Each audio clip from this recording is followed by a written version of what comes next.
What's up, YouTube fam? In this video, I'm going to talk about how to overcome perfectionism. If you are a badass career chick and you're super high achieving in your career or business, but your personal life and your personal relationships are really struggling. So before I get started, it would be super helpful if you would like this video. Oh my God, it just helps the algorithm so much. And I want to share this message with every successful badass career woman that I can, because we don't have to be perfect. We don't have to do shit in the masculine.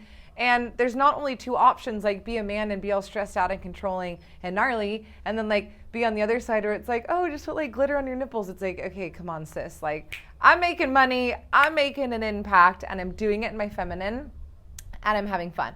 I also release videos every week, so don't forget to subscribe and hit the little bell icon so you are notified.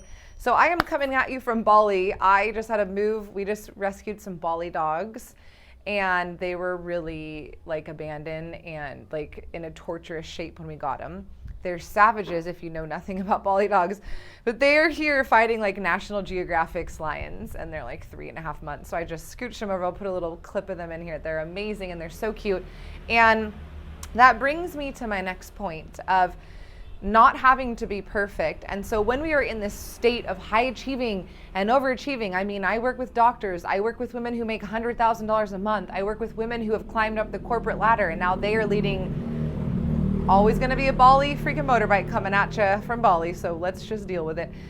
Leading teams of super high achieving people and like so much responsibility and so much pressure. So when we are in that state, and we're rewarded for it because now we've made money for it and our business is growing because of it and now we are leaders because of it, we tend to never take off the masculine cap. It's not like, oh, I'm going to use the masculine as a tool because the masculine energy is really beautiful, right? It can be amazing. But just like, you know, always being in this state of like feminine, it sends women too much into one direction and then it becomes toxic. The same thing happens if we try and live our lives in the masculine, it becomes toxic.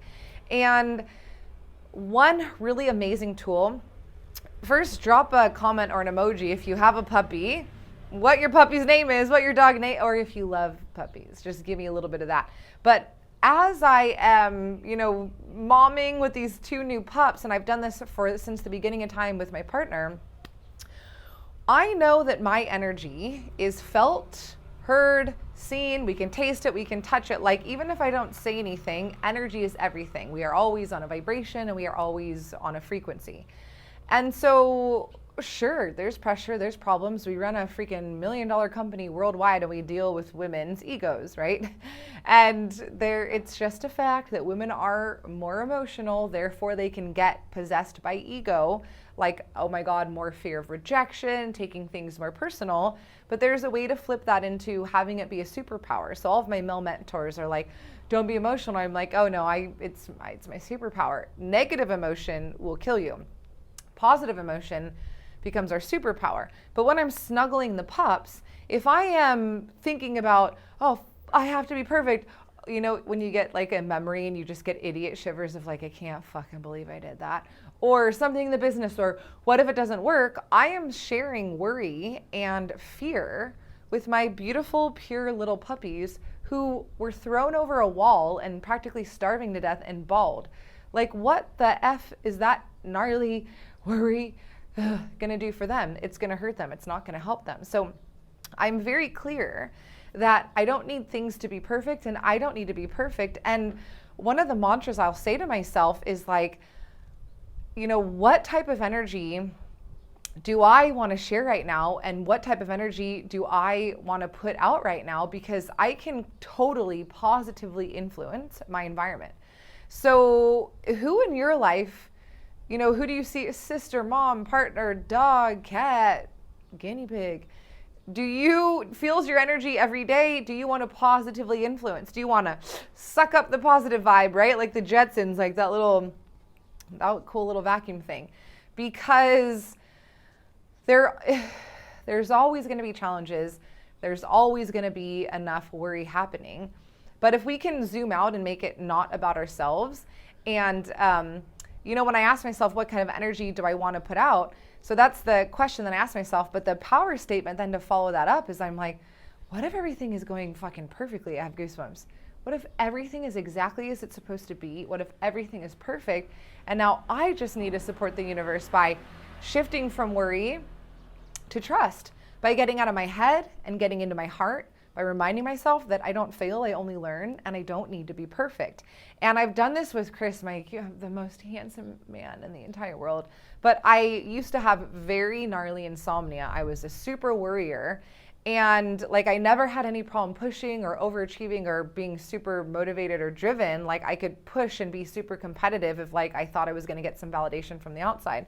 So insomnia was something I really struggled with because I didn't know how to get out of my head. I didn't know how to trust. I was running on that like fear loop. So like, I have to do this, or, it's like, it's just the burnout recipe. It's so gnarly. And that's, again, that masculine energy, like, oh, but I have to do this so I don't fail, so people don't reject me. And it's super gnarly. So I would remind myself often, like, put my hand on my heart. I'm like, you are not sharing this nasty ass freaking energy with he can fall asleep like in 100-degree weather in Bali and like a full crowd of people at a pool. I'm like, what the fuck? His sleep energy is on point. So he's just sleeping like a little angel next to me.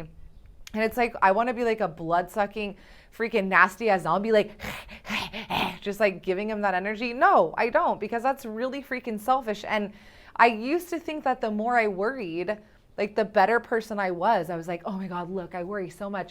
Oh my God. Yeah. Like I thought that worrying was going to get me closer to being perfect, and perfect was the goal, because if I was perfect, then I'd be enough, and then I'd have confidence or some crazy shit like that. If you resonate, let me know in the comments.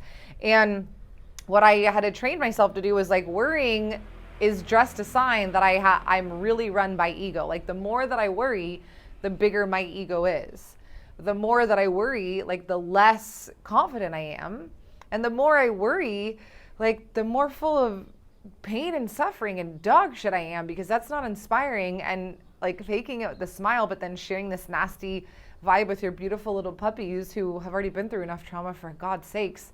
They were so, like, it was so sad the state that they were found in. Oh, I hear some puppies. Oh, some puppies made it through the fence. Thought I locked them on the other side because they were fighting like savages. All right, let's wrap this up. But I knew, I was like, I'm not going to share that nasty energy with him. Like, he's so beautiful. He's so pure. He's in a state of relaxation, right? Like the man, like he's letting the day go. He's not worrying about all the embarrassing things he did. He's not trying to be perfect. So like, I'm hurting him by doing that. And honestly, write this down. There's no perfect human in the entire world. Like, you're doing a good fucking job, right? You don't have to be perfect to be doing a good job. You don't have to be perfect to help people. I'm just like, I'm going to try my best, but I'm not going to use the excuse, oh, look what a hard worker I am, because I'm trying to be perfect. Because that recipe that I named earlier was broken. I had to shift from worrying to just being like, hey, doing my best is so amazing, and I'm so proud of myself.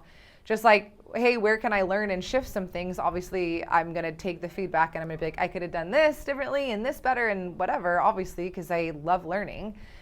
But it's the idea that like, I'm going to trade the worry and the ego and making it all about me for like dropping into my heart, dropping into trust, because I'm not God, nor do I have to be. I didn't make the beautiful flowers behind me bloom. I'm not making the sun rise. So why am I sitting there worrying about trying to be perfect, or something I fucking said 10 years ago that was embarrassing, or something that might not work out in a month?